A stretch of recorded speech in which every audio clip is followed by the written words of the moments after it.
Bismillahirrahmanirrahim. Alhamdulillahirabbil alamin. Allahumma shalli ala sayyidina Muhammad. Pada malam hari ini kita akan mengkaji terkait dengan lanjutan bab tentang fikih puasa. Alhamdulillah, ini adalah fikih yang membahas terkait dengan hal-hal yang berhubungan dengan puasa. Khususnya pada bulan sekarang kita berada di bulan Sya'ban. Insya Allah sebentar lagi kita akan mengamalkan fikih puasa ini dengan baik selama sebulan penuh insya Allah, tepatnya di bulan Ramadan. Sehingga kita perlu mengkajinya dengan baik dan harus paham betul. Sebagaimana biasa saya akan memaknainya dengan makna Jawa, lalu saya akan menjelaskannya pakai bahasa Indonesia.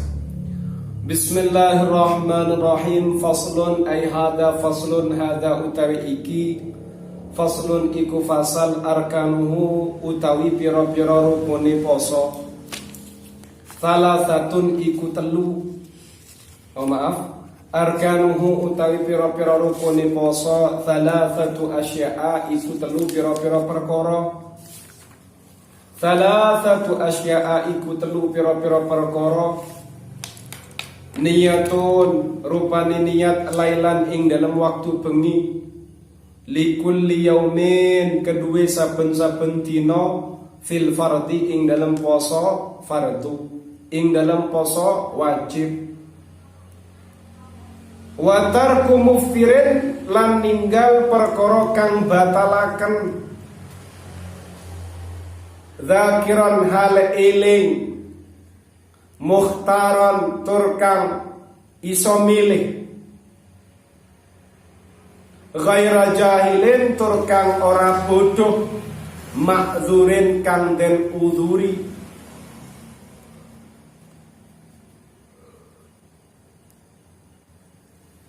Wasaimun lan wong kang poso. Menurut kitab ini, rukunnya puasa, baik puasa itu wajib maupun puasa sunnah, maka ada 3 rukun yang harus dimiliki. Ada 3 rukun yang harus muncul dalam ibadah puasa. Rukun yang pertama apa? Puasa itu harus ada niat. Kemudian niatnya ini kapan dilakukan? Niatnya dilakukan di waktu malam. Kapan dilakukannya? Di waktu malam. Kemudian apakah niatnya tiap malam? Ya, niatnya itu setiap hari di waktu malam, fil fardi, untuk puasa fardu. Kalau kamu melaksanakan puasa fardu, puasa wajib, maka di setiap harinya di waktu malam itu kamu harus niat puasa. Misalnya Ramadan, maka setiap malam di waktu bulan Ramadan, di setiap hari di bulan Ramadan, kamu harus melafadzkan niat ini. Kamu harus menyematkan niat itu pada hatimu. Artinya niat itu apakah dengan dilafadzkan secara lisan? Niat itu esensinya bukan yang di lisan, tapi yang ada di hati. Seperti itu. Yes. Jadi orang menyematkan niat itu, niatnya disematkan di hati, kemudian waktunya di waktu malam. Kapan waktu malam yang dimaksud? Yaitu setelah awal masuknya waktu maghrib, kamu sudah boleh niat. Kemudian akhirnya sebelum masuknya waktu subuh, kamu itu niat yang terakhir. Paham? Paham.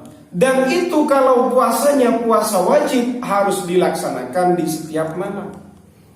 Karena orang itu kadang juga gagal paham dalam urusan niat. Niat itu dikira adalah niat yang diucapkan dengan lisan. Yang sedemikian itu hukumnya sunnah. Yang asli niat yang diminta dalam syariat, yaitu menyematkan niat dalam kamu beribadah tadi itu di hati. Contohnya kayak gimana? Nawaitu shauma ghadin an adai fardi syahri. Fardi syahri Ramadana boleh, fardi syahri Ramadani boleh. Fardi syahri Ramadana boleh, fardi syahri Ramadani hadis sanati boleh.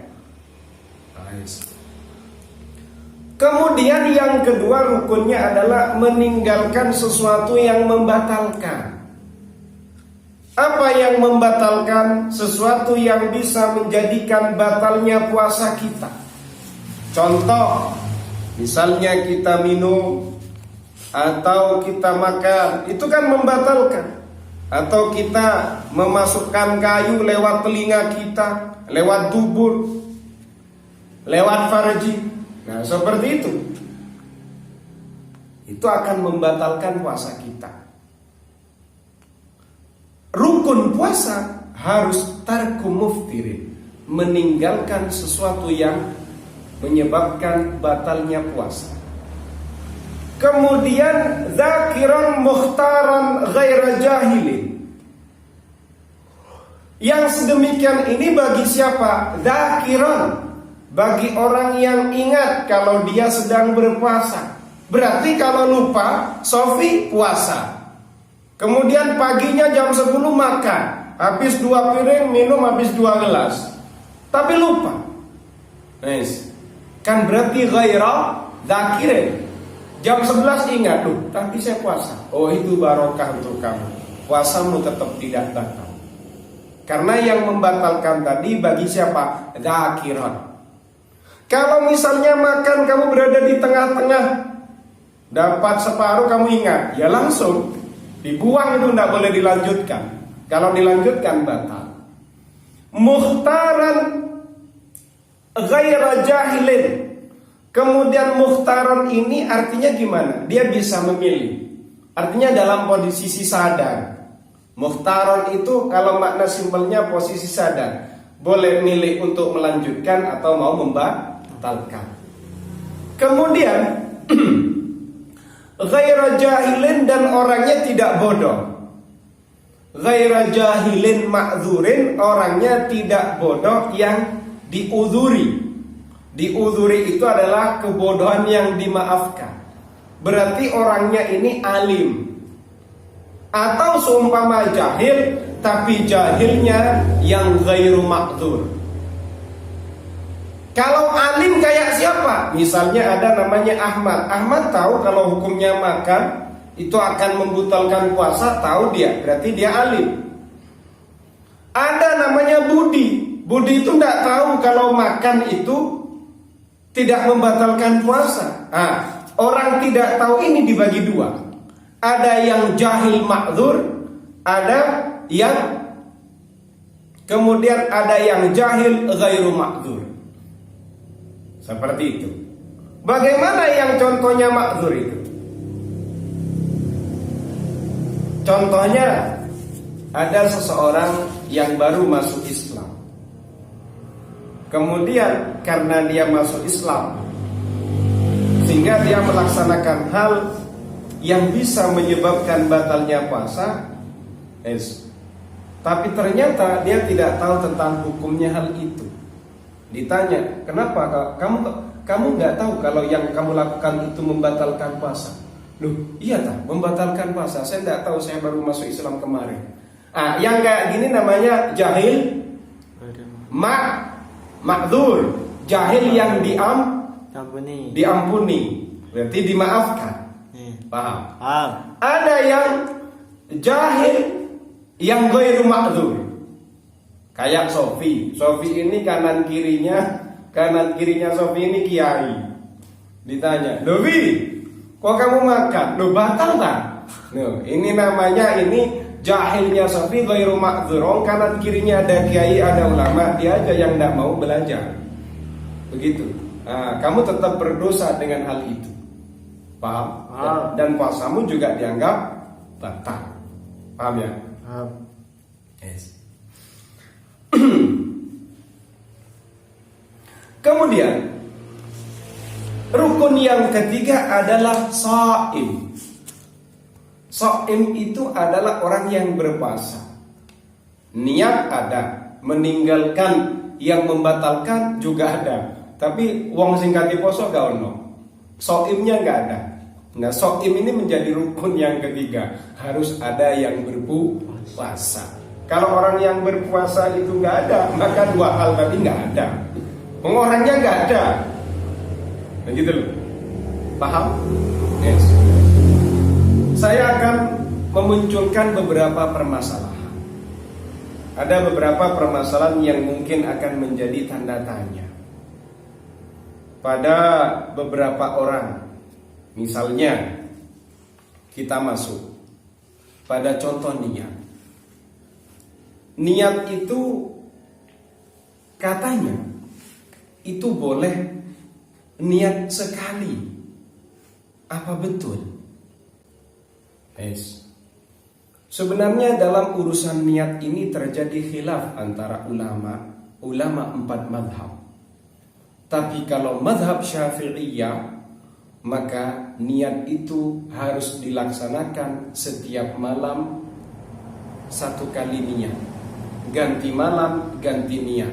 Ganti malam, ganti niat. Itu kalau puasa wajib.